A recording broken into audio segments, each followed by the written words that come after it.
So in the previous video, I made a sort of attempt to define what business philosophy and business ethics really are. And that goes into the next topic, and that is the function of a business. I touched on this in the last video, but this is, I think, one of the most important things to know, or at least to have thought about like a lot before doing anything business related. So I'd like to go on a tangent immediately, and this is on an observation that I've had basically all my life, and that I use all the time to look at people, to explain how people work. And that's this idea that most people are not really in control of themselves, and they don't really know what they are. Really on a very fundamental level. So people, there are many aspects of personhood. So most people work on a level that is what I call operational. So people know how their bodies work, they know how to speak to people, they know how things look, they can categorize things. But that is basically the level at which almost all of daily life operates. It stops at this very immediate level of understanding of the world. And most people are not necessarily aware all the time. I mean, I'm not going to say I'm aware all the time of these things, but this is just to say that most people, including me, are not aware of the underlying mechanisms of everything. And of course, I cannot be aware of every single quantum mechanical interaction that eventually ends up being me talking here. That is a level of deep understanding that is impossible to attain. And I think there is only a couple layers deep that you can go until you completely lock up and basically have to reboot. However, I think it is very useful to be aware of these extra layers of reality, and when making really important decisions in your life, thinking about this on many different layers and looking at it from like 10 different perspectives. So all of that is a build up to the point that the world is a very complex place, and that we really need a way to drill through all of these layers of reality. Man, this sounds like a new age video. I'm sorry about that. Drill through this and find some kind of structured way of looking at what's a decent way of looking at it, what's a bad way of looking at it. And with business, I think this is more important than ever.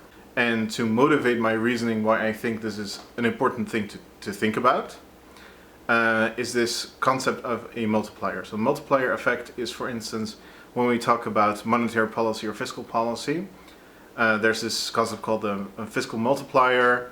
Like, you can invest in something, like as a government you can invest in, for instance, infrastructure, and that investment of say $1 will multiply over the economy into $3 or $4 or $5 of actual value to the economy. My investment in this company, so me starting this company, has this infinite multiplier effect down the line. I will cause multiple people to have a couple of years worth of employment. I will have hundreds of customers, maybe thousands of customers, depending on the kind of company that I am. In this case, our company is relatively small in that regard. And I will be able to do business with my suppliers, which also have employees and turnover and all that. So this, my decision, my initial decision of starting a company like this, will have lots of, and also, like, my company will cause CO2 emissions, and it will cause things like social inequality in a very indirect way. But like, you can really think of this as in economics, this idea of the expected value, where you have some like direct effects that you cause, that are basically all your responsibility and fully caused by you. But then there are also these extra indirect effects. So for instance, cause another company to hire another person. So indirectly, like maybe if you're responsible for 10% of the turnover of the company, or 10% of the entire size of that company, then you can say, we caused about 0.1 extra person to be hired within the economy. And you can kind of multiply that out and get some kind of like multiplier effect. And the whole thing with a business is, because you have so many customers, and in our case, because we sell products that are thousands and thousands of euros, we have had customers spend more than 20,000 euros with us. That is a couple years worth of like spendable money for them. That's a lot of money, right? So that is a large effect on single people. And by extension, because we have so many customers, this is like many years worth of money that we are extracting from these people and causing, I don't know, I'm sure there are all kinds of decisions down the line that will be affected by this purchase of theirs. And ultimately, even though, who knows, like I could run a company with 100 people and I could say, really, my influence on all this is essentially 1% then of the entire company's influence. Sure, but ultimately I was the one making the decision to run this company and run it in the way that I did. So I think that it is really important, as the most responsible person in the company, also to take most responsibility and to essentially see yourself as ultimately responsible. But of course, this is only one way of looking at a company. I only work about as much as other people do, right? My workload hasn't increased since I was a one-man company. I work about the same amount of hours every week. So if back then my impact was really small, then is it really reasonable to pile on myself this extra responsibility that comes with having an objectively larger impact, even if it's just economic, but I would consider my impact to be larger socially as well. And that is a legitimate way of looking at it.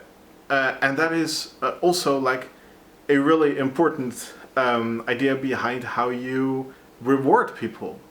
So it is a very, very common way of conceptualizing companies that somebody who bears more responsibility is also entitled to a larger salary, right?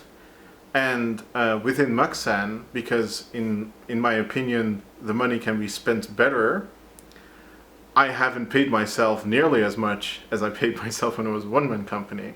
But that doesn't mean that I necessarily value my work less. That doesn't mean that I necessarily should earn less. I just chose, for other reasons, because I wanted to invest in the company essentially, not to pay myself as much. But really, should I think of myself, if I, objectively, I think I have a larger responsibility right now, should that be echoed in my compensation? And likewise, is it reasonable and is it good to start differentiating salaries based on what other people do, even if they put in the same amount of hours and their impact is roughly equivalent? Like a production person might objectively have a larger responsibility altogether, they have a larger impact than an engineer doing a certain project. So really, should that production person be paid more than the engineer? What's fair here?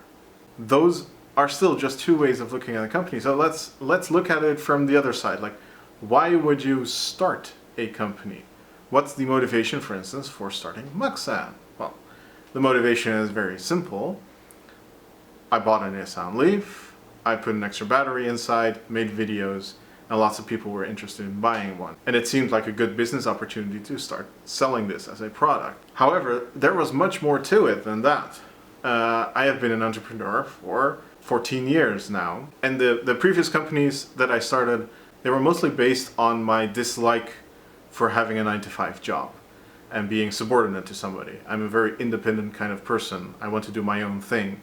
And basically at any moment in the day, I want to be doing whatever I want to do. However, in that selfish kind of reasoning for starting a company, you start running into more and more issues of, is this really is this a cogent argument for starting companies? As a very simple immediate consequence, I don't have a salary. I've never had a fixed salary. So how do I get money? How do I sustain myself? That's a very immediate, very, very low on the pyramid of Maslow kind of thing to be thinking about. And really that pyramid of Maslow, if you're not familiar with it, it's a philosophical concept of the kinds of needs that people have. So the pyramid goes like the things in the base are things like shelter and food and reproduction. Those are things you really, really need, and that are like base needs for people. And then the higher you go on the pyramid, you need kind of that foundation to start going onto a higher level. For instance, you want things like recognition. That's very important. But at the end of the pyramid, at the top of the pyramid, you have this idea of self-actualization. And really, during my entire working life, I've been trying to get to the top of that pyramid. And I am basically there. This company, Muxan, is here for self-actualization. That's the purpose of my company. And that is a very, very weird purpose for a company to have. Because let's look at this through a very conventional business lens. A company usually exists to make a profit, right? And to work inside this whole concept of capitalism and markets, to arbitrate things of economic value in such a way that you turn a profit and you work on this margin of economic inefficiency. I'll get into that at some point, I'm sure. But yeah, Muxan isn't that. We still need to operate like a company. We still need to make a profit or at least break even. But the reason for having the company in the first place is that I saw an opportunity for full self-actualization. I could work down my bucket list. I can be self-employed. I can finally have a large enough company to have employees that work for me, which is like the most awesome thing that exists. I can make probably enough money to do my other bucket list items, like building a house and getting a kid. And I can work in a company that actually does things sustainably and has as its core values this idea of doing sustainable business, working to reduce CO2 emissions and that kind of stuff. And I can do a company in power electronics, which is like the love of my life after my wife. So I can philosophize as much as I like here in this video, but those are the reasons that Muxan exists. And for a lot of companies, the reason they exist is some kind of reason like that. It is your dad had the company and you taken over. This was just your like birthright type of deal. That's something that happens a lot in the Netherlands. There are a lot of family companies. Or maybe you were working on some project, one out of hundreds of projects you've certainly done in your life, and that project seemed to gain steam and had a lot of interest and ended up into a company. There are a lot of reasons why businesses exist, but very few seem to have to do with actually existing solely to make money, or solely to turn a profit, or solely to satisfy stakeholders. These things, these business theory kind of things, they seem to be not that important. And the other reasons, the like social reasons, they seem to be much more important. And that's really interesting because that means we can legitimately look at the whole concept of business from many different angles and have like a good insight into what a business is. We don't necessarily need to use this standard narrow avenue of business theory to operate our business and to figure out what to do and what's right and what's wrong. But aside from having this more social, more freely, less business-like way of analyzing what a business is for, we can also start explaining, for instance, things that don't quite work with business theory. So the foundational theory of economics is that the economy exists, or markets exist, depending on how you look at it, to satisfy infinite demands with finite resources. And likewise, in economics, markets exist to efficiently balance supply and demand. And then one layer deeper, businesses exist to operate in a market and compete to satisfy this whole market concept. But if you've ever done anything in business, you probably know the guy in class that said, but hey, if businesses operate perfectly efficiently, if markets are perfectly efficient, if a business sells goods exactly at their value and makes no margin on it, I mean, the business cannot exist, right? You have to buy all of this, you have to pay people. There's no way to make a perfectly efficient market. And in fact, a fundamental truth of markets is that they have to be inefficient, that the whole concept of an efficient market, and by extension, these concepts like rational actors in the market and perfect information in the market, these things, they cannot be true. Markets have to be inefficient.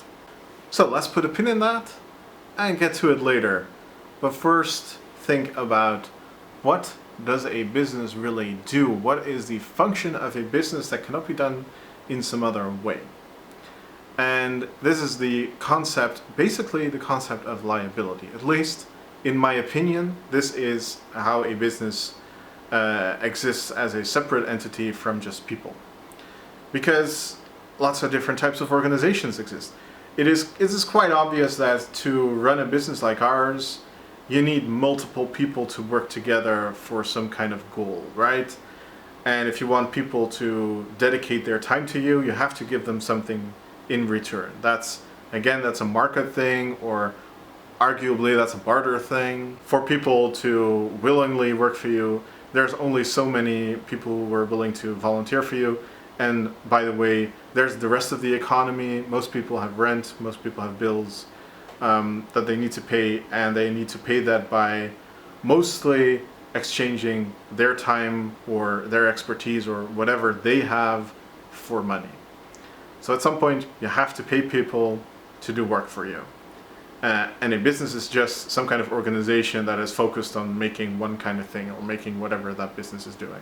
But why is this idea of a business so separate from just a group of people? Like, why can't I just start Maxan, not Maxan Coöperatie UA or Maxan BV, and just rent a space and do stuff? Like, what's different for a business compared to something else?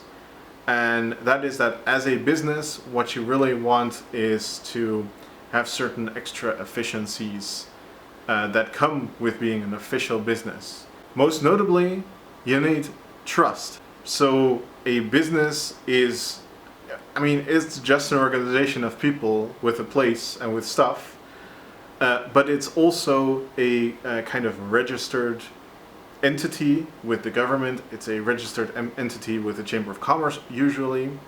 And this means that you have some kind of traceability and some kind of longevity and some kind of set of enforceable rules from the state down, usually.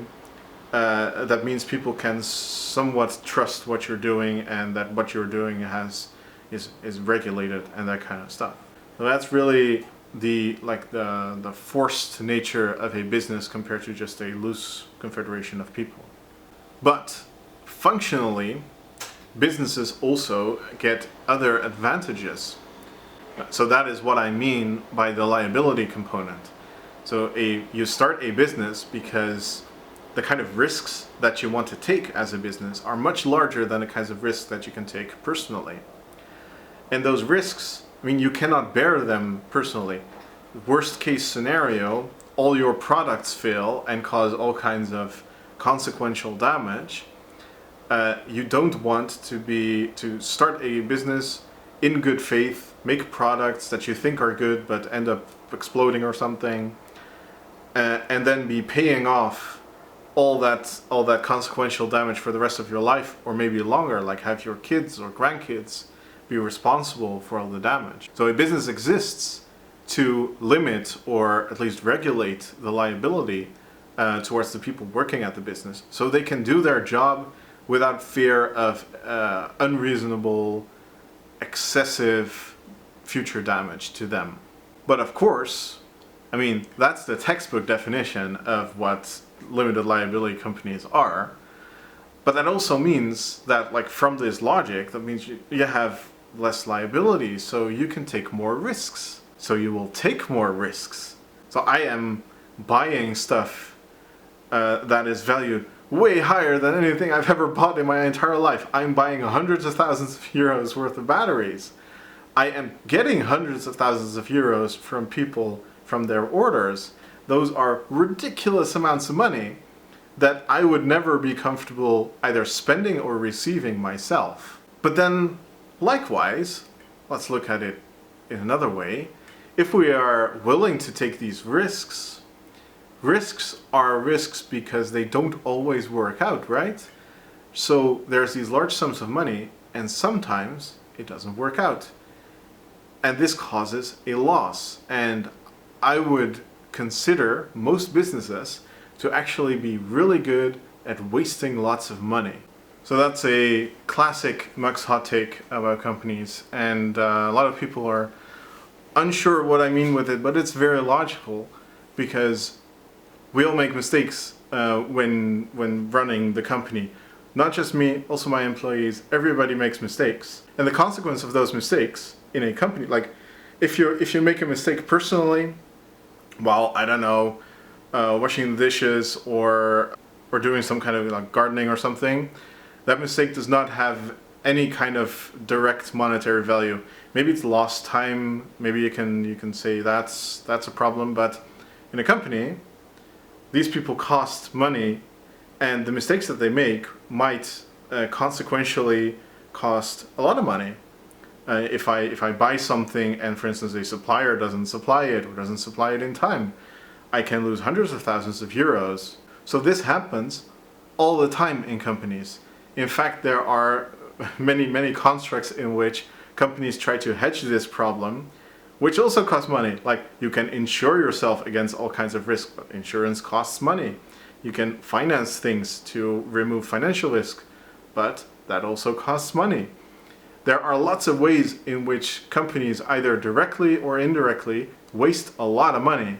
And this all has to do with conceptualizing a company as a place where you can take more risks than you would personally.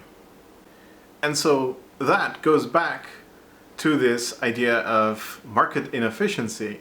There's this necessity of having a business to do business, to supply whatever is in demand, but these businesses are inherently inefficient, both because in order to work in the market and to work on this supply-demand graph, you need to be inefficient, otherwise there's no way to make money, but also because of the risk, inherent risk in running a company and the mistakes that people make, that causes all kinds of inefficiencies within the companies themselves. So you end up not actually being very efficient in the market as a company.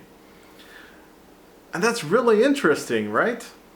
So after all of that, let's for instance look at another really interesting part of market inefficiencies, and that is market segmentation. Now this is actually a separate video that I want to do, so I'll only discuss it very briefly. But there's this concept that some people are willing and able to pay more for a product than other people. So you can see this in grocery stores. There is the cheap brand of something, and then there is the house brand, and then there's the name brand. The name brand is something that you recognize everywhere. The house brand is usually something that is fairly decent quality, probably made in sort of the same factory as the name brand, but cheaper, mostly because of licensing. And then there's the cheap brand, which is inevitably in some way worse, either on purpose or just for how those things are made. And through market segmentation, you can charge more for something than what it actually costs to make.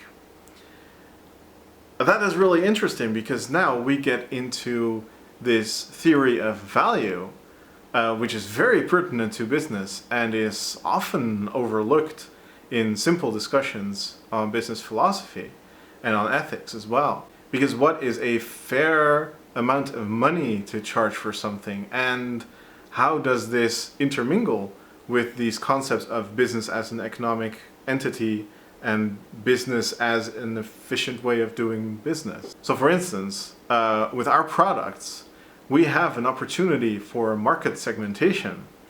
there are different kinds of people that want exactly the same product from us. We don't even need to make a different product at all, because some people buy our extender batteries, for instance, because it is literally the cheapest way to get a certain amount of range in an electric car. So they buy a very, very cheap discounted first gen Nissan Leaf, then they come to us, put a large extender battery in there, and then for 13,000 euros they have a car that can do 200 kilometers on a charge.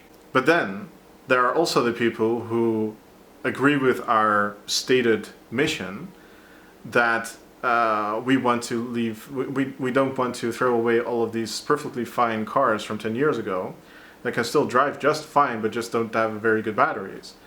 So instead of selling their old car, they want to keep it and upgrade it. That is more of like a sustainability thing, and those kinds of people, they probably bought their car new, they are probably relatively wealthy, so they are probably willing to give us a little bit more money than that first group. And then of course there's things like companies. There are courier companies that come to us for very, very large extender batteries in vans, because they want to go to Paris and back on one charge, or to Berlin on one charge.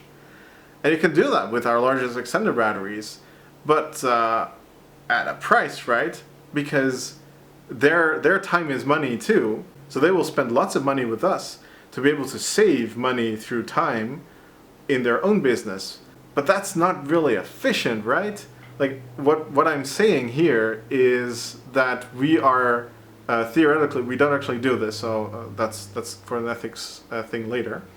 There's an opportunity for us to differentiate the market, even though the product is exactly the same, based on like arguably non-objective criteria. This is a little bit funky. You could say these are objective criteria.